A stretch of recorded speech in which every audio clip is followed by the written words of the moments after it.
sesuatu yang kita mau mulai. Nah makanya kalau ada yang dapat flyer itu dia kan grand opening ya. Grand opening ya. Kenapa grand opening? Karena ini yang kita bangun ini bukan sesuatu yang kecil ya. Amin. Yang sedang kita bangun ini di tempat ini itu adalah menyangkut suatu pekerjaan Tuhan. Ya, pekerjaan Tuhan itu pekerjaan yang besar atau yang kecil? Pekerjaan yang besar, amin. Ya, jadi ketika kita akan melakukan pekerjaan yang besar ini, kita sadar bahwa kita ini bukan siapa-siapa, tetapi Tuhan menerima kita apa adanya. Ya, Tuhan menerima kita apa adanya, dan Dia mau pakai hidup kita. Setiap kita ada di dalam kita dan Tuhan yang mayoritas, amin. Ya, satu kita aja sudah di belakang kita ada berapa ribu malaikat. Jadi satu kita ini berapa ribu? Bayangkan orang Kristen di Indonesia sepertinya sampai hampir 30% orang Kristen di Indonesia. Dan makin bertumbuh. Kita menjadi bangsa murid. Ya. Itu suatu bangsa. Ya. Nah, ketika Yesus naik ke surga, Dia katakan, jadikanlah semua bangsa murid. Jadi kalau kita semua menjadi murid, kita menjadi suatu bangsa yang besar, yaitu bangsa murid Kristus. Nah, tetapi ketika kita ada di suatu tempat yang saat ini mungkin kita alami, dimanapun kita berada, dan tempat ini juga, ya. Nah, kadang-kadang kita nggak tahu apa ya, mau mulai dari mana. Bahkan mungkin kadang-kadang kita merasa ragu, kadang-kadang kita bingung. Dengan kita sendiri kita masih bingung. Wajar, itu semua kita ngalami hal seperti itu. Nah, saya kok sepertinya di sini dibuang.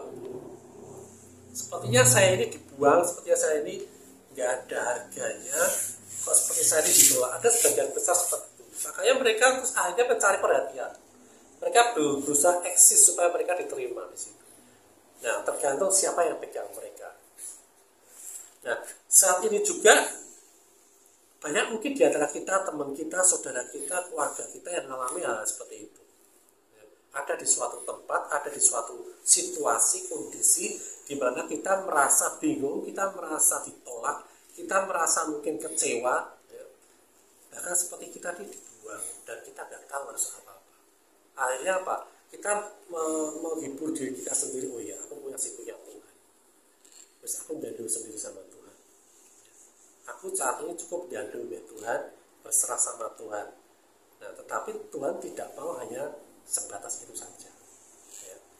Tuhan tidak mau hanya kita gandung sama Dia. Tuhan tidak mau kita hanya sekedar bergantung sama Dia. Terus aku udah tua kok, aku udah berumur, apalagi ya yang mau aku lakukan. Ya, kadang-kadang kita nggak pede di sini.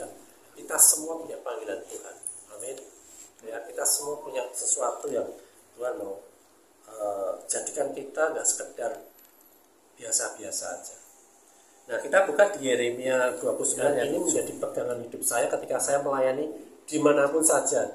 Jadi saya nggak pernah menolak pelayanan di sesuatu di tempat yang istilahnya hutan pun saya berada di situ. Kenapa? Ini saya berpegang di situ. Usahakanlah kesejahteraan kota kemana aku buang, dan berdoalah untuk kota itu kepada Tuhan.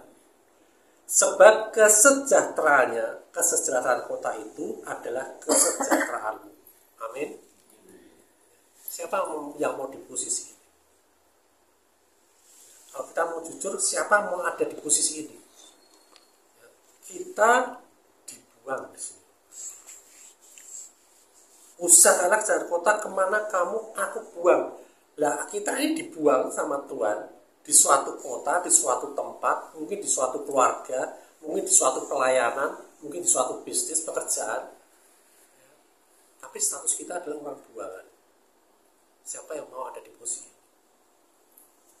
Orang buangan ini orang yang sama sekali sepertinya tidak ada harganya sama sekali. Orang buangan ini mungkin orang yang dicela, mungkin orang yang ditolak. Merasa dirinya ini dikucilkan, ditinggalkan, atau dia terpuruk, atau dia nggak melihat potensi yang ada di dirinya. Di sini bahkan Tuhan buang kita, Allah membuang kita, tetapi dia pesan sama kita, usahakan kesejahteraan kota di mana engkau aku buang. Kita ini nothing, ya, tetapi bahkan Tuhan ini yang ngomong, kamu aku buang. Tapi kita disuruh membuat kota tempat kita ada ini sejahtera. Seperti saat sekarang ini, kita ada di tempat ini. Ya, kita ini tidak merasa orang buangan di sini. Kita ini punya sesuatu yang kita sadar, kita punya potensi yang luar biasa. Nah, di posisi kita ada di tempat ini, Tuhan berkata, usahakanlah kesejahteraan. Usahakanlah kesejahteraan tempat ini. Kesejahteraan itu seperti bayangkan kita dibuang, sesuatu yang dilempar, sesuatu yang itu seperti kalau saya ini kan lagi kerjakan kebun, kita lagi kerjakan bibit tanaman, kita lagi kerjakan peternakan, perikanan, itu seperti apa? Seperti kita itu membuang, menabur benih. Artinya apa? Kita dibuang sebagai apa? Sebagai benih. Benih itu kalau kita lihat mati ya. Benih itu kalau kita lihat itu seperti daunnya aja tidak ada, akarnya tidak ada, seperti tidak ada apa-apanya. Di dalam Matius 13 ayat 24 ya, dikatakan hal kerajaan itu seumpama orang yang menaburkan benih yang baik di ladangnya. Tuhan itu menaburkan benih. Kita ini sebagai benih. Kita ditabur dimanapun, kita ini sebagai benih. Kita tadinya nothing, kita nggak punya apa-apa, kita ditabur gitu aja sama Tuhan. Di dalam Matius 13 juga dikatakan orang yang menaburkan benih ialah anak manusia. Jadi di sini anak manusia, di sini Tuhan, di sini Allah yang menabur sesuatu, yaitu hidup kita. Amin. Jadi ketika kita mau menjadi orang buangan, dikatakan di sini apa? Kita adalah benih yang baik. Jadi benih yang baik ini justru ketika kita ini nothing. Justru kita ini sadar bahwa kita tuh tidak mampu apa-apa. Itu benih yang baik. Kalau kita masih mengandalkan, kita masih punya pikiran, masih punya, oh aku punya ini, aku punya kemampuan seperti ini, aku kuat kok, aku mampu kok. Pada akhirnya apa? Pada akhirnya kita akan merasa tertolak sendiri. Ya.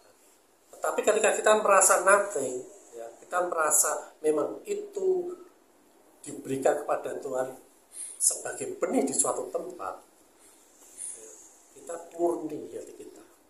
Yaitu apa? Bergantung kepada Tuhan. Ya. Nah, apa yang terjadi pada orang buangan di kitab Yeremia tadi, ya, dengan benih yang baik, perbedaannya di mana? Ya. Kalau di Yeremia tadi, ya, di Perjanjian Lama, orang buangan ini harus mengusahakan kesejahteraan, ya, menjadi benih yang baik dulu, ya, supaya area kita, tempat kita ini sejahtera, sehingga kita ikut sejahtera. Tetapi di dalam Perjanjian Baru di sini dikatakan kita ini ditabur sebagai benih yang baik, ya, sebagai benih yang baik. Ya. Jadi sudah ada kesejahteraan dulu di dalam hidup yang ditaruh Tuhan di dalam hidup kita. Ini sudah ada dulu. Ya.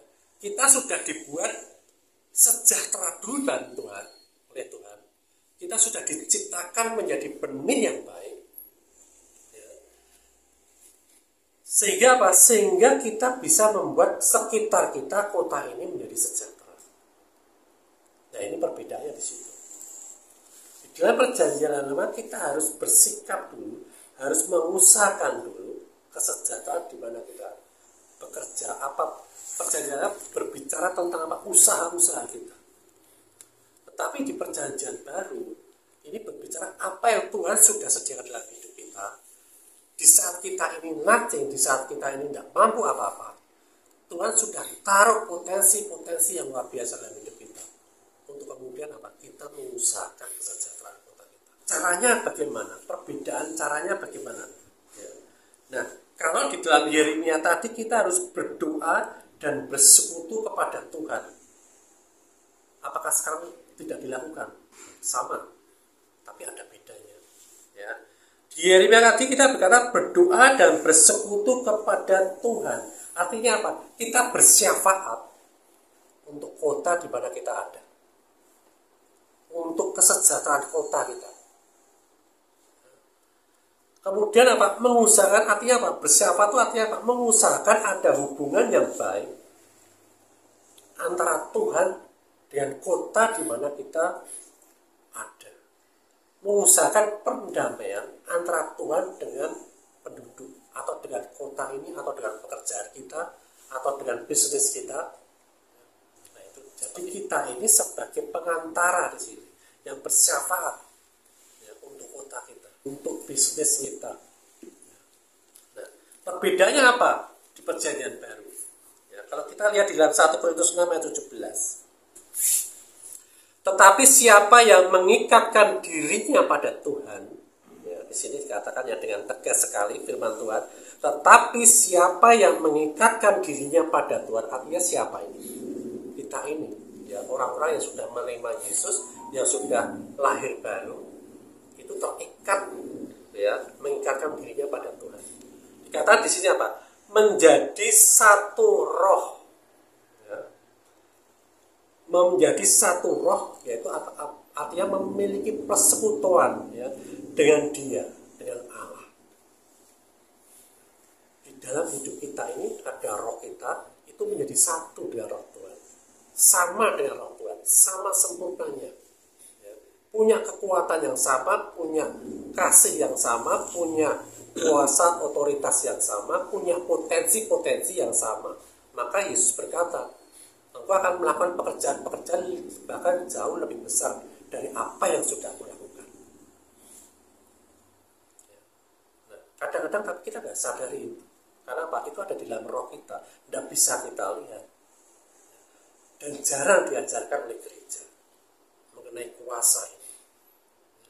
Engkau cukup bertobat, engkau cukup terima Yesus, engkau cukup dibaptis, engkau cukup ke gereja, engkau cukup baca firman tiap hari, tapi tidak pernah diajarkan bagaimana menggunakan kuasa yang sudah Tuhan taruh di dalam hidup kita. Di dalam 1 Timotius 2 ayat 5 dikatakan, karena Allah itu Esa dan Esa pula Dia yang menjadi pengantara antara Allah dan manusia Kristus Yesus.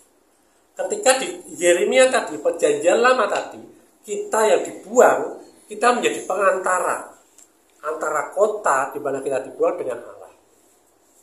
Tetapi di dalam perjanjian baru dikatakan, Dia yaitu Yesus menjadi pengantara antara Allah dan manusia Kristus Yesus. Jadi yang bersawat di sini siapa? Yesus. Dia yang menjadi pengantara. Bayangin, zaman Musa, zaman Nuh, ya, Abraham, mereka menjadi pengantara. Itu luar biasa sekali kekuatannya. Mereka bersyafaat untuk bangsa Israel, mereka bersyafaat untuk keluarganya. Yang terjadi bagaimana sampai Musa waktu bersyafaat dan menyesallah kau Tuhan, artinya bertobatlah kau Tuhan kalau kau mau memusnahkan bangsa ini. Dan dikatakan luar biasa, Allah menyesal. Ya, itu aja luar biasa sekali. Sekarang, apalagi saat ini, Yesus sendiri, anaknya sendiri, di dalam hidup kita, bersyafaat buat kita. Itu sangat luar biasa sekali. Amin.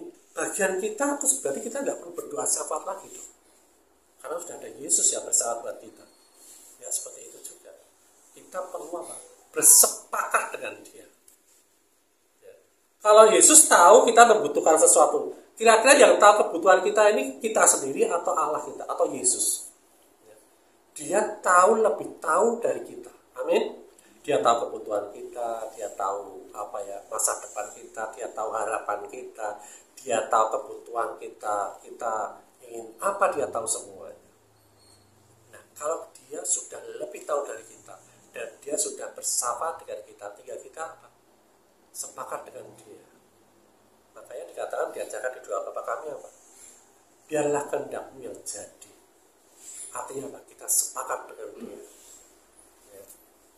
Untuk menyelaraskan kesepakatan ini supaya kita bisa sepakat dengan Dia, apa cerminan kita sebenarnya? cerminan kita dikatakan di firman Tuhan adalah firman Tuhan. Kita nggak bisa tahu roh kita seperti apa. Kita nggak tahu kalau Yesus itu dikatakan dia gambarnya Allah, selfie-nya Allah. Ya. Kalau kita Yesus berkata, kalau kau mau melihat Bapa, kau lihat aku. Artinya Yesus itu selfie-nya Tuhan. Nah, sekarang selfie-nya Kristus dalam hidup kita apa? Siapa? Ya kita ini. Kalau kita sudah menjadi serupa seperti dia, caranya apa? Dengan firman Tuhan. Memperbarui akal pikiran kita, akal budi kita diperbarui. Dan kita bersepakat di situ. Bersepakat itu artinya apa? Percaya penuh. Nah, karena kita sudah dikasih iman, sehingga kita percaya. Ya, percaya dengan apa yang dikatakan oleh dia melalui firman-Nya. Sehingga apa yang dikatakan oleh dia kita sepakat, itu yang terjadi dalam hidup kita. Nah, tugas bagian kita saat ini apa? Supaya kita yang sudah ada dalam hidup kita ini sudah sesuatu yang luar biasa, bahkan Allah sendiri ada dalam hidup kita. Bagian kita saat ini apa? Ya, yang pertama apa? Kita sadar. Ya. Kita sadar kita ada di dalam satu roh dengan Tuhan. Dan di dalam 1 Korintus 12 dikatakan dipelengkapi dengan segala karunia secara khusus kepada setiap orang. Diperlengkapi. Ya. Jadi Tuhan tahu, Tuhan membuang kita di mana, Tuhan tahu dia tempatkan kita di mana, dan dia sudah perlengkapi kita. Lengkap semuanya. Jadi tidak ada alasan untuk kita seperti Musa, Tuhan aku nggak bisa ngomong Tuhan. Ya. Minder nggak ada. Oh aku sudah usia, aku udah nggak bisa seperti itu, aku nggak bisa ngomong, aku minder, aku nggak percaya diri, itu nggak ada alasan lagi seperti itu. Nah terus kemudian apa? Makan dan minum dari satu roh. Dalam 1 Korintus 12 ayat 3. Apa yang kita makan, apa yang kita minum? Yaitu apa? Firman Tuhan. Ya, saat ini kita makan dan minum sama, dari sumber yang sama, yaitu firman Tuhan. Ya. Kita pelihara satu di dalam satu roh. Untuk apa? Kita melakukan ini bersama-sama. Dengan tujuan yang sama, dengan tekad yang sama, kita sepakat dengan Tuhan, ya, sehingga apa? Terjadi apa yang dia inginkan di dalam hidup kita. Ya. Kemudian yang ketiga, Efesus 4:3 dikatakan berusaha memelihara kesatuan roh oleh ikatan damai sejahtera. Nah, ikatan roh itu ditandai, ya, kita pelihara untuk kita memelihara kesatuan roh ini dengan apa? Ikatan damai sejahtera. Karena apa? Tadi yang di Yeremia tadi kita harus mengusahakan kesejahteraan, damai sejahtera. Tapi sekarang ini damai sejahtera itu sudah ada dalam hidup kita. Itu kita pakai untuk apa? Untuk menjaga, untuk memelihara kesatuan roh.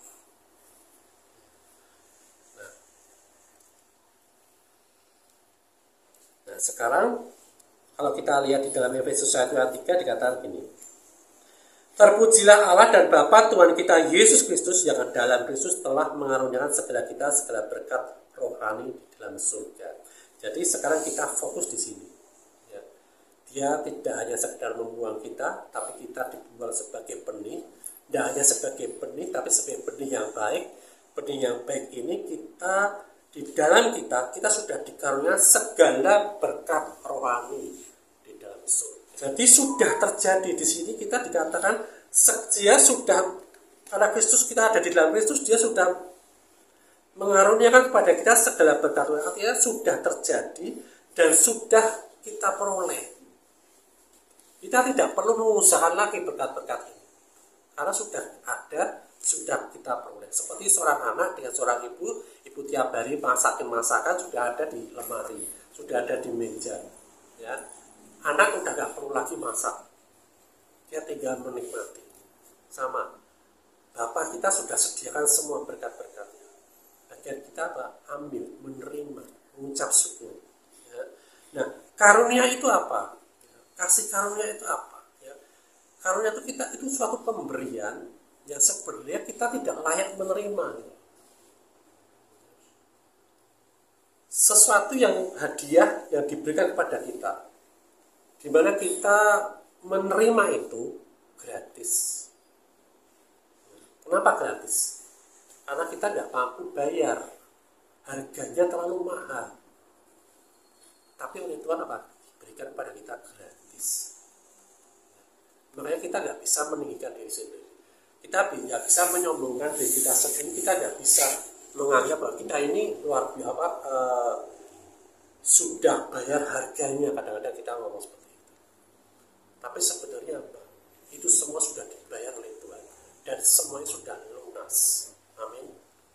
Jadi nggak ada alasan ya kita meninggikan diri kita sendiri dengan segala pencapaian kita, dengan segala prestasi kita.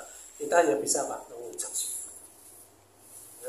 Nah, semua diberikan kita itu untuk kita menghasilkan apa? Buah-buah roh. Seperti yang dikatakan di dalam Galatia 5 22 sampai 23. Jadi untuk menghasilkan buah-buah roh. Loh, apakah di dalam perjanjian lama waktu itu tidak ada buah? Tidak ada buah roh.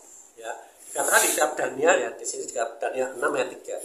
Ya, Daniel ini dia ada di dalam suatu kerajaan, dia orang-orang penting dalam suatu kerajaan yang tadinya kayak Daniel, Sadrak, Mesak dan Abednego, Yusuf itu orang-orang buangan.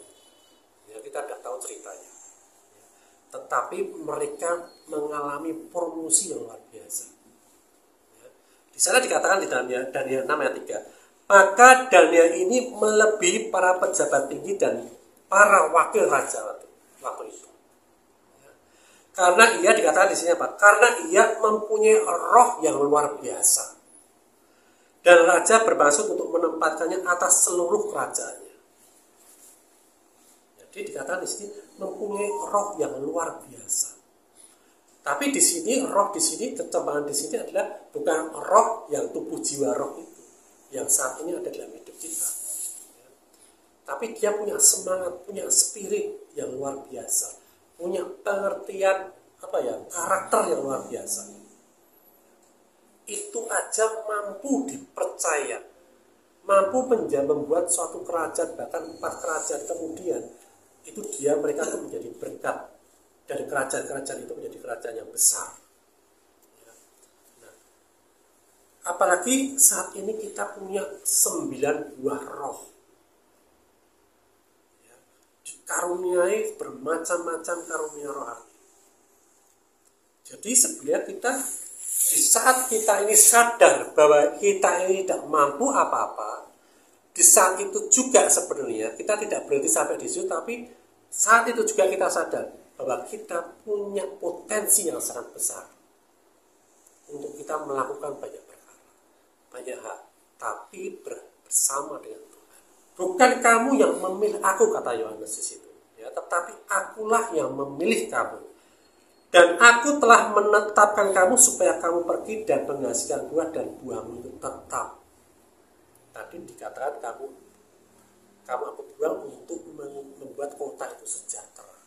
Di Yohanes dikatakan, ya, aku menetapkan kamu untuk engkau pergi, ya, dan menghasilkan buah dan buahmu itu tetap, supaya apa yang kamu minta kepada Bapa dalam namaku diberikannya kepadamu.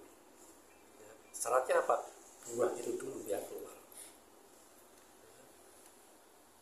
Buah itu dulu yang keluar. Nah, kalau buah itu, cara mengeluarkan buah gimana? Apakah kita mengusahakan? Apakah kita bisa sengaja? Ya, buah itu keluar dengan sendirinya selama kita nempel dengan pokoknya. Selama kita sepakat dengan Yesus, dengan roh Tuhan dalam hidup kita, dengan firman Tuhan, buah-buah roh itu akan muncul dengan sendirinya. Nah, ketika buah itu muncul dalam setiap kehidupan kita, itu yang akan membuat kita tidak hanya damai sejahtera, tidak hanya kesejahteraan, tetapi kasih itu akan muncul, penguasaan diri akan muncul, pengendalian diri akan muncul, sukacita akan muncul. Nah, kalau itu semua muncul, ya, itu akan mengubah sekitar kita. Amin. Itu akan mengubah segala sesuatu, usaha yang kita rintis, usaha kita mau bangkitkan lagi, itu akan mengalami percepatan demi percepatan, akan mengalami promosi demi promosi. Seperti kata Mas Julian, kita besok Kamis akan ditapiskan. Bagi kami itu kayak mimpi gitu. Ya. Kayak ini kita lagi melakukan aktivitas sehari-hari ya, kita menginjil, kita bekerja, ya kita mengusahakan sesuatu, ya kita berjalan di dalam panggilan Tuhan. Tahu-tahu kita ada di suatu tempat dan kita besok kamu ditapiskan. Dan tahu-tahu besok minggu sudah mulai ibadah perdana. Jadi kita akan mengalami lompatan demi lompatan di dalam hidup kita. Tetapi kadang-kadang ketika kita mengalami lompatan, ya, kadang-kadang ada seperti kerikil-kerikil, ada seperti batu-batu yang membuat kita sakit. Ya, kadang-kadang kita harus mengalami ditolak dulu, harus mengalami yang namanya dihina, dikecewakan. Ya, kita mengalami itu. Memang itu semua dekat dari Tuhan. Tetapi ketika kita mengalami itu, ya, Tuhan selalu membuat itu menjadi baik. Karena apa? Karena kita adalah ciptaan Dia. Seperti dikatakan di dalam Efesus 2, kita ini adalah ciptaan Allah di dalam Kristus Yesus. Ya. Untuk melakukan pekerjaan yang baik, yang dipersiapkan ya oleh Allah. Kalau kita hidup ini bukan karena kita ya sekedar kita hidup. Oh, Tuhan bisa menciptakan kita mungkin ya, apapun kondisi kita saat ini. Ya, kita percaya bahwa kita ditetapkan Tuhan untuk melakukan pekerjaan-pekerjaan yang baik. Tuhan mau kita sampai kepada kesudahannya, kedapatan melakukan pekerjaan-pekerjaan di dalam baik, pekerjaan-pekerjaan yang baik, yang bisa membuat orang menjadi sejahtera, yang membuat menjadi berkat bagi banyak orang, yang membuat orang mengenal Tuhan dalam hidup kita, yang membuat orang itu memuliakan Tuhan di dalam hidup kita, ya, yang membuat kita menjadi kuat, yang membuat orang kita menguatkan hidup seseorang. Ya. Mungkin di saat kita, aku aja punya masalah, ya kan? Aku harus mendoakan orang yang punya masalah. Ya. Jangan berhenti di situ, karena itu kita melakukan itu tidak dengan kekuatan kita, tetapi dengan kekuatan Tuhan yang ada dalam hidup kita. Amin. Nah, jadi saat ini malam hari ini kita sepakat bahwa kita saat ini melakukan panggilan Tuhan. Di mana? Di tempat ini, di rumah ini, di persekutuan ini, di pekerjaan kita, di pelayanan kita, di gereja kita, dimanapun juga kita, Tuhan mau tempatkan kita. Kita pasti berdampak di situ. Amin. Mari kita berdoa. Bapa, kami mengucap syukur karena firman-Mu berkata, Tuhan, ketika Engkau jadikan kami benih, Engkau jadikan kami benih yang baik, yang sudah Kau perlengkapi dengan segala hal yang baik yang daripada Engkau Tuhan, segala potensi-potensi yang luar biasa di dalam Engkau Tuhan.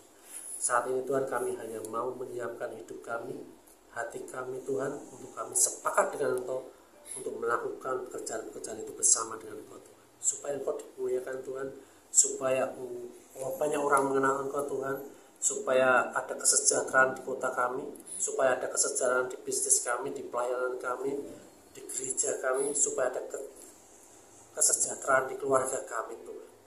Dan ketika kami berjalan bersama dengan Engkau, kami sepakat dengan Engkau Tuhan, maka segala sesuatu yang luar biasa itu kami yakin akan terjadi Tuhan. Dan kami berkati tempat ini Tuhan, rumah ini Tuhan, tempat usaha ini Tuhan, makin hari akan makin bersinar terang Tuhan. Makin hari Tuhan, Kau akan melakukan pekerjaan-pekerjaan yang ajaib di tempat ini Tuhan. Orang dari manapun Tuhan, dari segala penjuru mata angin akan berdatangan di tempat ini Tuhan. Dan tempat ini menjadi berkat bagi banyak orang. Apapun yang diusahakan di tempat ini, semuanya berhasil Tuhan. Apapun yang dilakukan di tempat ini Tuhan, adalah pekerjaan-pekerjaan yang luar biasa Tuhan. Terima kasih Tuhan Yesus atas tempat ini Tuhan. Kami percaya Tuhan, segala kuasa gelap yang ada di tempat ini tidak ada yang berani ada di tempat ini berlama-lama Tuhan. Karena terang-Mu yang ajaib itu bersama-sama dengan kami, bersama-sama dengan seluruh aktivitas di tempat ini Tuhan. Berjaga-jaga di tempat ini Tuhan. Dan tempat ini menjadi terang. Dan yang dari kegelapan akan menuju pada terang ini, supaya mereka memperoleh terang itu. Terima kasih Tuhan Yesus, kami mengucap syukur atas hari ini Tuhan. karena hari ini hari yang luar biasa Tuhan, hari yang penuh dengan kesukaan, kegirangan bagi kami semua. Memberkati Ibu Yanti Tuhan, memberkati kami semua di tempat ini, sehingga kami pulang nanti Tuhan dengan hati yang damai sejahtera, dan kami siap melakukan pekerjaan-pekerjaan bersama dengan Engkau. Terima kasih Bapak, kami mengucap syukur, dan kita semua yang percaya, yang sepakat dengan firman Tuhan berkata, amin.